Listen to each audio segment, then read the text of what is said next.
The hushing of the voice. Dearest, thine own feet tread the world at night. Treading, as moonflakes step across a dark. Kissing the very dew to holier light.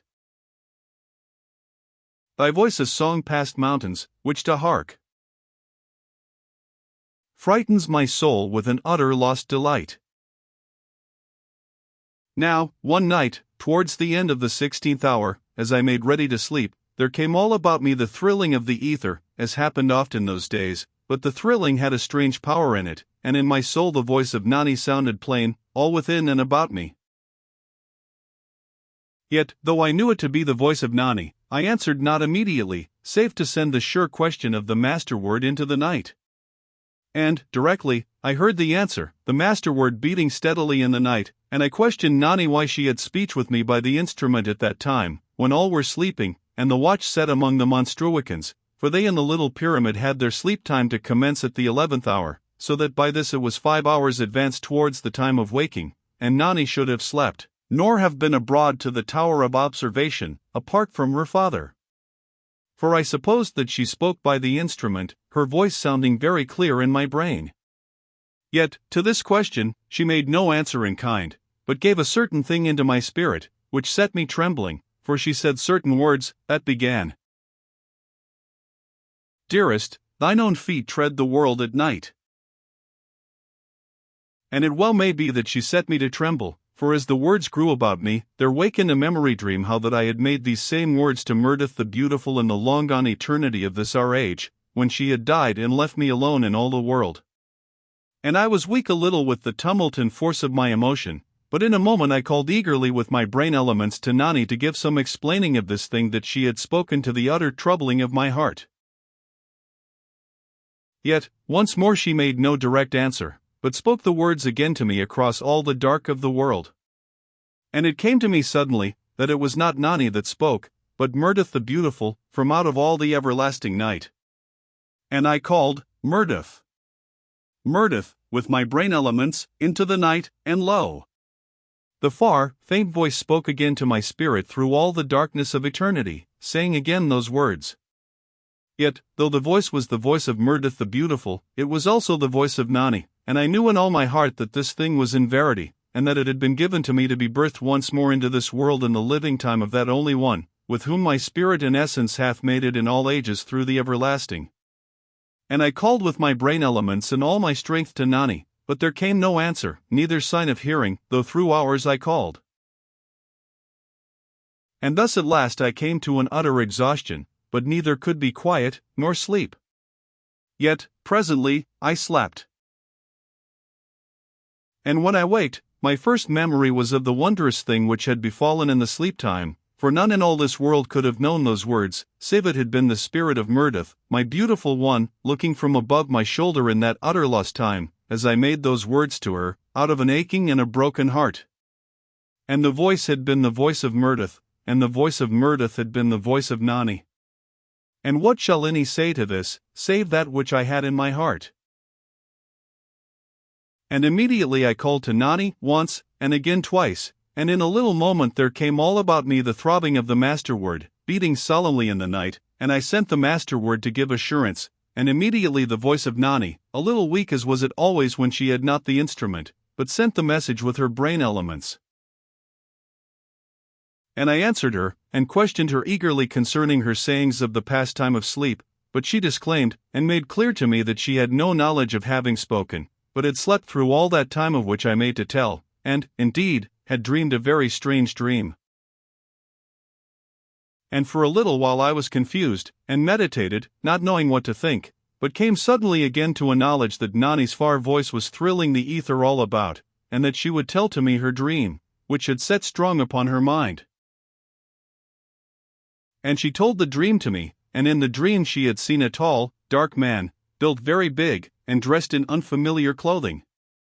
And the man had been in a little room, and very sorrowful, and lonesome, and in her dream she had gone nigh to him. And presently the man made to write, that he might ease him by giving expression to his sorrow, and Nani had been able to read the words that he wrote, though to her waking spirit the language in which they were writ was strange and unknown. Yet she could not remember what he had writ, save but one short line, and this she had mind of in that he had writ the word murdoth above. And she spoke of the strangeness of this thing, that she should dream of this name, but supposed that I had fixed it upon her, by my first callings. And then did I, with something of a tremble in my spirit, ask Nani to tell me what she remembered of the writing of that big, sorrowful stranger. And, in a little moment, her far voice said these words all about me. Dearest, thine own feet tread the world at night. But no more had she memory of. Yet it was a sufficiency, and I, maybe with a mad, strange triumph in my soul, said unto her with my brain elements that which remained of those words. And my spirit felt them strike upon the spirit of Nani, and awake her memory, as with the violence of a blow. And for a little while she stumbled, dumb before so much newness and certainly. And her spirit then to waken, and she near wept with the fright and the sudden, new wonder of this thing. And immediately, all about me there came her voice thrilling, and the voice was the voice of Murdoth, and the voice of Nani, and I heard the tears of her spirit make pure and wonderful the bewildered and growing gladness of her far voice. And she asked me, as one who had suddenly opened the gates of memory, whether she might be truly Murdoth. And I, utter weak and shaken strangely because of this splendor of fulfillment, could make no instant answer. And she asked again, but using mine old love name, and with a sureness in her far voice. And still I was so strangely dumb, and the blood to thud peculiar in mine ears, and this to pass, and speech to come swift. And this way to be that meeting of our spirits, across all the everlasting night. And you shall have for a memory picture, how that Nani stood there in the world in that far eternity, and, with her spirit having speech with mine, looked back through the part-open gates of her memory, into the past of this our life and age. Yet more than this she saw, and more than was given to me in that age, for she had memory now in sight of other instances, and of other comings together, which had some confusion and but half meanings to me. Yet of this our present age and life, we spoke as of some yesterday, but very hallowed. Now, as may be conceived, the wonder of this surety which had come into my life stirred me fiercely to its completion, for all my heart and spirit cried out to be with that one who was Murdoth, and now spoke with the voice of Nani. Yet, how should this be won, for none among all the learned men of that mighty pyramid knew the position of the Lesser Redoubt, neither could the records and histories of the world give us that knowledge, only that there was a general thought among the students and the Monstruicans that it lay between the northwest and the northeast. But no man had any surety, neither could any conceive of the distance from us of that refuge. And counting all this, there was yet the incredible danger and peril of the night land, and the hunger and desolation of the outer lands, which were sometimes named the unknown lands. And I spoke much with Nani concerning this matter of their position, yet neither she nor her father, the master Monstruican of that refuge, had any knowing either of our position, only that the builder of the Lesser Redoubt had come out of the southward world in the beginning, as they had knowledge of by the records. Also, the father of Nani set that ancient compass to bear, for, as he made explanation to us through the instrument, so great a power of the earth current must be ours that, perchance it was our force which did affect the pointer from steadfastness. For, indeed, the needle did swing in an arc, as we heard, that held between the north and the south, within the westward arc, but this it had done ever with them, and so was a very helpless guide, save that, maybe, as we had thought, the force of the earth current that was with us, had in truth some power to pull the needle towards us. And if this were so of verity, we made a reckoning that set the Lesser Redoubt to the north, and they did likewise, and put us to the south, yet was it all built upon the sand of guesswork, and nothing to adventure the life and soul upon. Now we, of curiosity, though a million times had it been done in the past ages, set the compass before us, having it from the great museum. But, as ever in that age, it did spin if we but stirred the needle, and would stop nowheres with surety, for the flow of the earth current from the crack beneath the pyramid had a power to affect it away from the north, and to set it wandering. And this may seem very strange to this present age, yet to that, it was most true to the seeming nature of things, and harder to believe that ever it did once point steadfastly, to prove a guide of sureness, and unfailing. For, be it known, we knew the positions of the land by tradition, coming from that ancient time when, in the half-gloom they had builded the pyramid, they having known the use of that ancient compass, and with sight of the sun had named the positions, though we of that far future day had forgotten the very beginnings of those names of direction, and used them but because our fathers did 1,000,000 years and more. And likewise we did the same with the names of the day and the night and the weeks and the months and the years, though of the visible markings of these there was nothing but only and always the everlasting night, yet the same seeming very natural to that people. Now, Nani, having heed to my constant questions, craved with an utter keen hunger that I might come to her, but yet forbade it, in that it were better to live in commune in the spirit, than to risk my soul, and mayhaps die, in the foolishness of trying to find her in all the darkness of the dead world. Yet, no heed had I taken of her commands, had I but known of a surety the direction in which she might be discovered, and gained some knowledge of the space between, for this might be named by thousands of miles, or but by hundreds, though a great distance it was surely.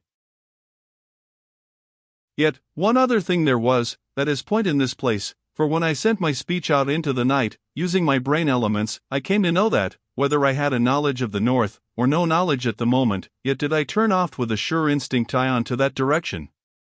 And of this, the master Monstruican took very great note, and had me to experiment many a time and way, and so enclosed about with screens, or with bandages across mine eyes, that I could not, save by that inward knowing, have any knowledge to point me the way. Yet would I turn northwards very frequent, by a certain feeling, and seemed unable of speech if I were turned otherwise by force.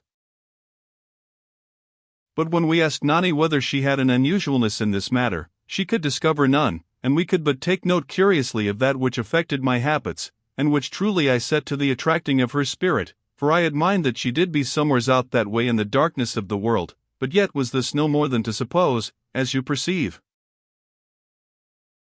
And the master Monstruican wrote a study of this matter of the northwardness of my turning, and it was set out in the hour slips of the Tower of Observation, and so it came to be copied by the hour slips of the great cities, and made much comment, and much calling up to me through the home instruments, so that with this, and the speech that went about concerning my powers to hear, I was much in talk, and diversely pleased and oft angered by overmuch attention and importunity.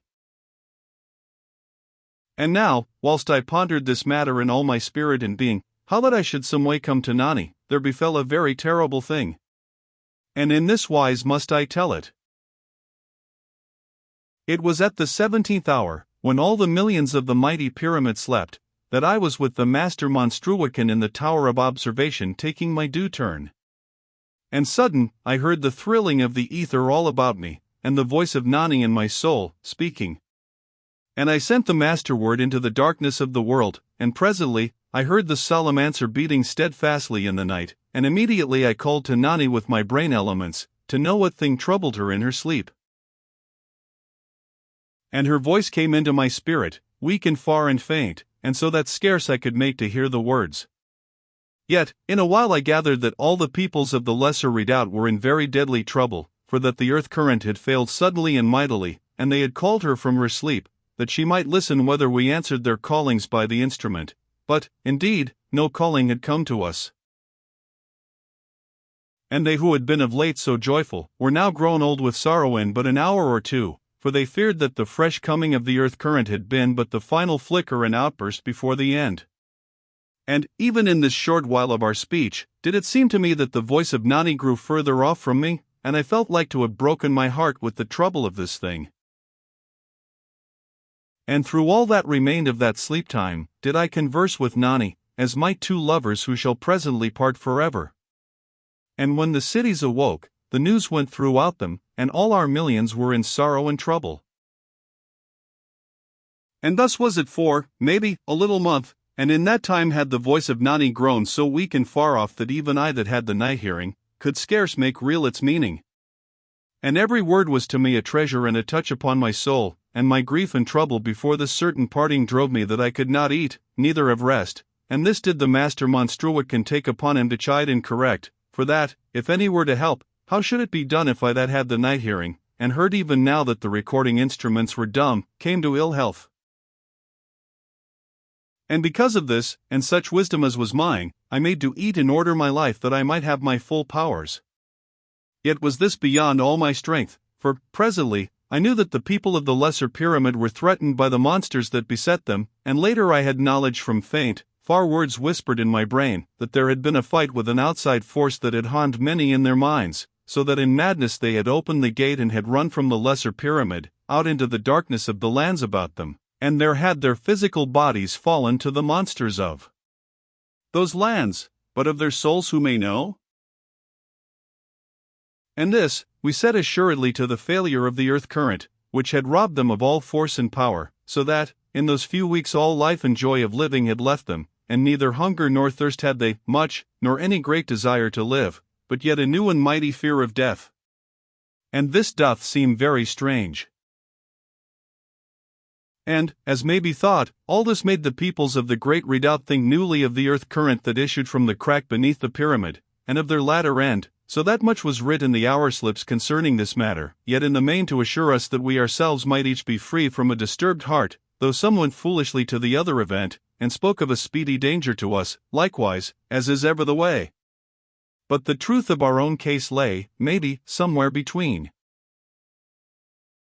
And all the hour slips were full also of imaginings of the terror of those poor humans out in the darkness of the world, facing that end which must come upon all, even upon our mighty pyramid, though, as most would believe, so far away in some future eternity, that we have no cause to trouble.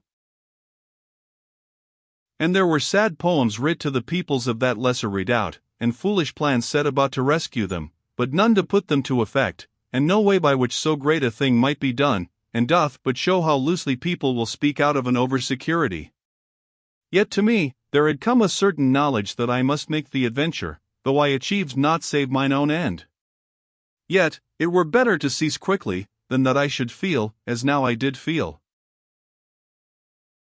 That same night, in the 18th hour, there was a great disturbance in the ether about the mighty pyramid, and I was awakened suddenly by the master Monstruican, that I might use my gift of the night hearing to hearken for the throbbing of the master word, which they had thought to come vaguely through the instruments, but no one of the Monstruicans was sensitive enough of soul to account truly whether this was so. And lo! As I sat up in the bed, there came the sound of the master word, beating in the night about the pyramid. And immediately there was a crying in the ether all about me, "We are coming! We are coming!"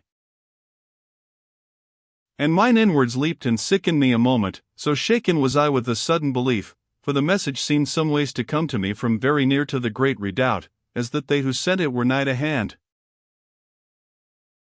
And, forthwith, I called the master word into the night, but no answer did there come for a while, and then a faint thrilling of the ether about me, and the weak pulse of the master word in the night, sent by a far voice, strangely distant. And I knew that the voice was the voice of Nani, and I put a question through all the darkness of the dead world, whether she were within the lesser redoubt, and safe thus far. And presently, there came a faint disturbance about me, and a small voice in my soul, speaking weakly and out of an infinite distance, and I knew that far away through the night Nani spoke feebly, with her brain elements, and that she abode within the lesser pyramid, but that she too had heard that strange pulse of the master word in the night, and that message, "We are coming! We are coming!" And vastly had this thing disturbed her, waking her within her sleep, so that she knew not what to think, save that we were devising some method to come to them. But this I removed from doubt, saying that she must not build on vain hoping, for I would not have her doubly tortured by the vanity of such believing. And, thereafter, having said such things as I might, though few they were, to comfort her, I bade her, gently, to sleep, and turned therewith to the master Monstruican, who waited in quiet patience, and had no knowledge of that which I had heard and sent, for his hearing was but the normal, though his brain and heart were such as made me to love him. And I told the master Monstruican many things as I put my clothing about me, how that there had indeed been the calling of the master word, but not by any of that lesser redoubt, but that, to my belief, it had come from nigh about the great pyramid. Moreover, it was sent by no instrument, as I wot that he did guess, but, as it seemed to me, by the brain elements of many, calling in unison. And all this did I set out to the master Monstruican, and with something uncertain of fear and trouble in my heart, yet with a blind expectation, as, indeed, who would not? Though, no longer was I shaken by that first thought of her nearness. And I said to the Master Monstruican that we should go to the Tower of Observation, and search the night lands with the great spyglass. And we did this, and lo! Presently, we saw a great number of men pass over the electric circle that went about the pyramid, yet they came not to us, but went outwards towards the blackness and the strange fires and hideous mysteries of the night land. And we ceased from spying, and looked swiftly at one another, and knew in our hearts that some had left the mighty pyramid in the sleep time. Then the Master Monstruican sent word to the Master Watchman that his wardership had been outraged, and that people left the great pyramid in the sleep time, for this was against the law, and none ever went out into the night land, save the full watch were posted to the great door, and at a due time, when all were wakeful, for the opening of the door was made known to all the millions of the great redoubt, so that all might be aware, and know that no foolishness was done without their wotting. Moreover, ere any had power to leave the pyramid, they must pass the examination, and be prepared, and some of this have I set out already. And so stern was the framing of the law, that there were yet the metal pegs upon the inner side of the great gate, where had been stretched the skin of one who disobeyed, and was flayed in his hide, set there to be a warning in the early days. Yet the tradition was remembered, for, as I might say it, we lived very close about the place, and memory had no room whereby she might escape. Now the Master Watchman, when he heard that which the Master Monstruican had to tell, went hastily with some of the central watch from the watch dome, to the great gate, and he found the men of the sleep-time watch, with the warder of the gate, all bound, and stopped in the mouth, so that none could make outcry. And he freed them, and learned that nigh 500 young men, from the upper cities, by the bigness of their chests, had come upon them suddenly, and bound them, and escaped into the night through the eye gate in the top of the great gate. And the Master Watchman was angry, and demanded why that none had called by the instruments of the watchhouse, but lo! Some had made to call thus, and found them unable to wake the recorders which lay in the central watch dome, for there had been tampering. Now, after this, they made certain new rules and laws concerning the order of watching, and made tests of the lesser instruments of the inward pyramid, nightly, upon the coming of the sleep time, which was, even in that strange age, by tradition called the night, as I have given hint, though hitherto, until the way of my story was known, I have used a word for the sleep hours that was yet not of that time, but somewhat an invention to make this history free from the confusion of night and day, when, in truth, it was always night without upon the world. Yet, after this, shall I keep to mine use the luxury of the true names of that time, and yet, how strange is it that the truth should be of so little to our thinking. And so to go forward with my telling, for, though all this care were now taken, it had no force until afterward, and at this moment were those poor foolish youths out in all the danger of the night land, and no way by which they might be succored, or called back, save that fear or wisdom should come to them quickly, that they cease from so wild an attempt.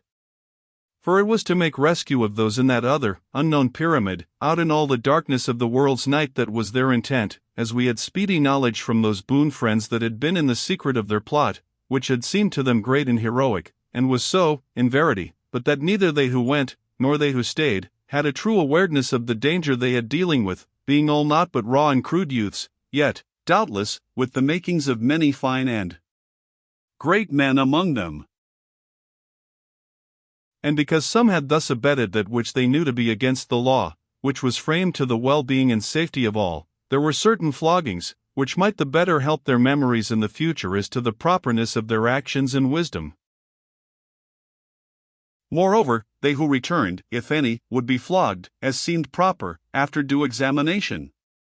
And though the news of their beatings might help all others to hesitation, ere they did foolishly, in like fashion, yet was the principle of the flogging not on this base, which would be both improper and unjust, but only that the one in question be corrected to the best advantage for his own well-being, for it is not meet that any principle of correction should shape to the making of human signposts of pain for the benefit of others, for in verity, this were to make one pay the cost of many's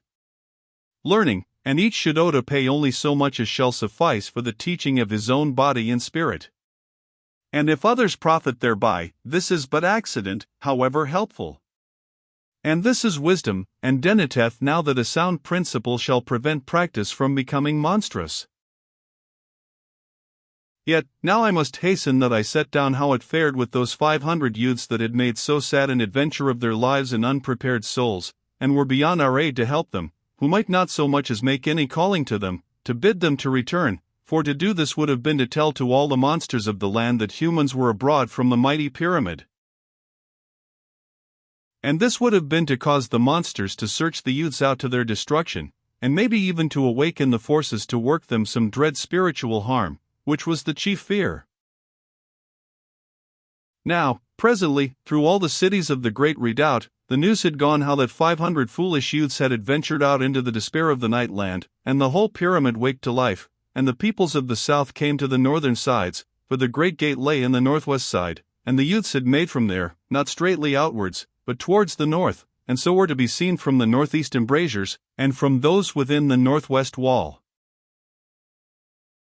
And thus, in a while were they watched by all the mighty multitudes of the great pyramid, through millions of spyglasses, for each human had a spying glass, as may be thought, and some were 100 years old, and some, maybe 10,000, and handed down through many generations, and some but newly made, and very strange. But all those people had some instrument by which they might spy out upon the wonder of the night land, for so had it been ever through all the eternity of darkness, and a great diversion and wonder of life was it to behold the monsters about their work, and to know that they plotted always to our destruction, yet were ever foiled. And never did all that great and terrible land grow stale upon the soul of any, from birth until death, and by this you shall know the constant wonder of it, and that sense of enemies in the night about us, which ever filled the heart and spirit of all beholders, so that never were the embrasures utterly empty.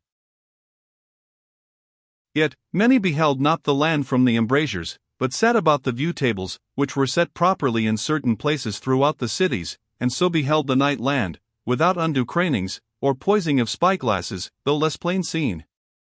And these same tables were some form of that which we of this age name camera obscura, but made very great, and with inventions, and low to the floor, so that 10,000 people might sit about them in the raised galleries, and have comfortable sight.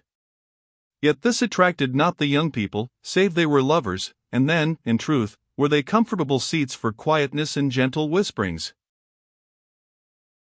Yet now, as may be supposed, with all the peoples of the mighty pyramid grown eager to look towards one part of the night land, the embrasures were hid in the crowds, and such as could gain no view therethrough, thronged about the view tables. And so was it in all the hours of leisure, so that women had scarce patience to attend their children, but must hasten to watch again that lonesome band of foolish youths making so blind and unshaped a trial to come upon that unknown lesser redoubt, somewhere out in all the night of the world. And in this wise passed 3 days and nights, yet both in the sleep time and the time of waking did great multitudes cease not to watch, so that many went hungry for sleep, as in truth did I. And sometimes we saw those youths with plainness, but other times they were lost to our sight in the utter shadows of the night land. Yet, by the telling of our instruments, and the sense of my hearing, there was no awareness among the monsters, and the forces of evil, that any were abroad from the pyramid, so that a little hope came into our hearts that yet there might be no tragedy. And times would they cease from their way, and sit about in circles among the shadows and the grey moss bushes, which grew hardly here or there about. And we knew that they had food with them to eat, for this could we see with plainness, as some odd, grim flare of light from the infernal fires struck upon one or another strangely, and passed, and left them in the darkness. And who of you shall conceive what was in the hearts of the fathers, and the mothers that bore the youths, and who never ceased away from the northward embrasures, but spied out in terror and in tears, and maybe oft with so good glasses as did show them the very features and look upon the face of sun and sun? And the kin of the watchers brought to them food, and tended them, so that they had no need to cease from their watching, and beds were made in the embrasures, rough and resourceful, that they might sleep quickly a little, yet be ever ready, if those cruel monsters without made discovery of those their children. Thrice in those 3 days of journeying to the northward, did the youths sleep, and we perceived that some kept a watch, and so knew that there was a kind of order and leadership among them. Also, they had each his weapon upon his hip, and this gave to us a further plea to hope. And concerning this same carrying of weapons, I can but set out here that no healthful male or female in all the mighty pyramid but possessed such a weapon, and was trained to it from childhood, so that a ripe and extraordinary skill in the use thereof was common to most. Yet some breaking of rule had there been, that the youths had each achieved to be armed, for the weapons were stored in every 10th house of the cities, in the care of the charging masters. And here I must make known that these weapons did not shoot, but had a disc of grey metal, sharp and wonderful, that spun in the end of a rod of grey metal, and were someways charged by the earth current, so that were any but stricken thereby, they were cut in twain so easy as aught. And the weapons were contrived to the repelling of any army of monsters that might make to win entrance to the redoubt. And to the eye they had somewhat the look of strange battle axes, and might be lengthened by the pulling out of the handles. Now, the youths made, as I have told, to the northward, but had first to keep a long way to the northeast, that they might come clear of the veil of red fire. And this wise they journeyed, and kept the veil about 7 miles to the northwest of them, and so were presently beyond the watcher of the northeast, and going with a greater freedom, and having less care to hide. And this way, it may be, certain of the giants, wandering, perceived them, and went swiftly to make attack and destroy them. But some order went about among the youths, and they made a long line, with a certain space between each, because of the terror of their weapon, and immediately, it seemed, the giants were upon them, 67 they were, and seeming to be haired like to mighty crabs, as I saw with the great spyglass, when the great flares of far and mighty fires threw their fierce light across the dark lands. And there was a very great and horrid fight, for the youths broke into circles about each of the giants, and many of those young men were torn in pieces, but they smote the monsters from behind and upon every side, and we of the mighty pyramid could behold at times the grey, strange gleam of their weapons, and the jetter was stirred about me by the passing of those that died, yet, by reason of the great miles, their screams came not to us, neither heard we the roars of the monsters, but into our hearts, even from that great distance and safety, there stole the terror of those awesome brutes, and in the great spyglass I could behold the great joints and limbs and e'en, I thought, the foul sweat of them, and their size and brutishness was like to that of odd and monstrous animals of the olden world, yet part human. And it must be borne to mind that the fathers and the mothers of those youths beheld all this dread fight from the embrasures, and their other kin likewise watched, and a very drear sight was it to their hearts and their human, natural feelings, and like to breed old age, ere its due. Then, in a time, the fight ceased, for of those 27 giant brutes there remained none, only that there cumbered the ground 27 lumbering hillocks, dreadful and grim. For the lesser dead we could not see proper. And we that were within the pyramid saw the youths sorted together by their leaders, all in the dim twilight of that place, and with the great spyglass I made a rough count, and found that there lived of them 300, and by this shall you know the power of those few monstrous things, which had slain full 200, though each youth was armed with so wondrous a weapon. And I set the word through the pyramid, that all might have some knowledge of the number that had died, for it was better to know, than to be in doubt. And no spyglass had the power of the great spyglass.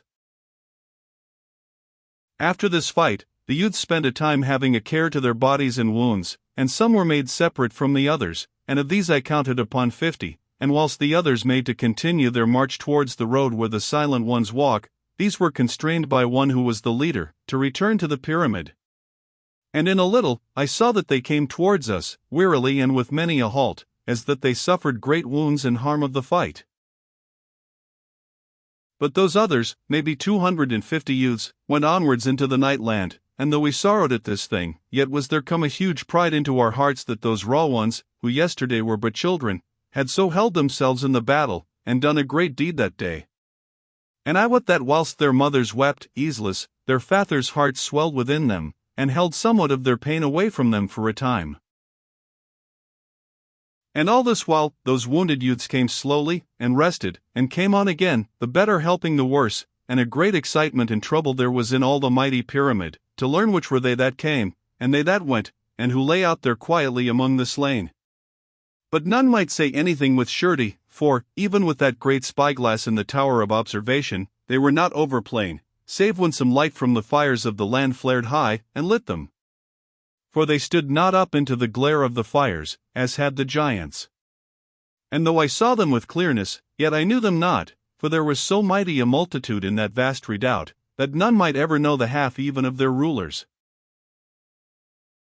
And about this time, there came a fresh matter of trouble to our minds, for one of the monstruicans made report that the instruments were recording an influence abroad in the night, so that we had knowledge that one of the evil forces was out. And to me there came an awareness that a strange unquiet stole over the land, yet I knew it not with mine ears, but my spirit heard, and it was as though trouble and an expectation of horror did swarm about me. And once, listening, I heard the masterword beating strangely low, and I knew the ether to thrill about me, and a faint stirring was there in my soul, as of a faint voice, speaking, and I knew that Nani called to me some message across the night of the world, yet weak in coming without clear meaning, so that I was tormented and could but send comfort to her, with my brain elements. And presently I knew that she ceased to speak. And, later, I heard that there was a new matter forward in the redoubt, for 10,000 men had assembled to attend the room of preparation for the short preparation, and by this we knew that those poor youths who stumbled towards us through the dark, were presently to have help. And through all that sleep time, there went forward the spiritual and the physical preparation of the 10,000, and upon the morrow they slept, whilst 100,000 made ready their arms. And in this space of time the 250 youths that went towards the road where the silent ones walk, had come very nigh thereto, having gone very warily and with some slowness, because, as may be, of the lesson of the giants. And to us in the pyramid, the instruments made known constantly that influence which was abroad, and which all those of the tower of observation thought to proceed from the house of silence. Yet, nothing could we see with the great spyglass, and so could come to no sure knowing, but only to fear and wonder. And, presently, the youths were upon the great road, and turned to the northward. And beyond them, a great way, stood the house of silence, upon a low hill at a certain distance to the right of the road. By now, they that were wounded had come to within, maybe, 15 miles of the great redoubt, and the news went through all the cities, that the 10,000 men that were prepared, made to arm themselves. And I went down by the tower lift, and saw them come down by thousands from the room of preparation, and none might go nigh to them, or cause them to speak, for they were made ready, and were, as it might be, holy.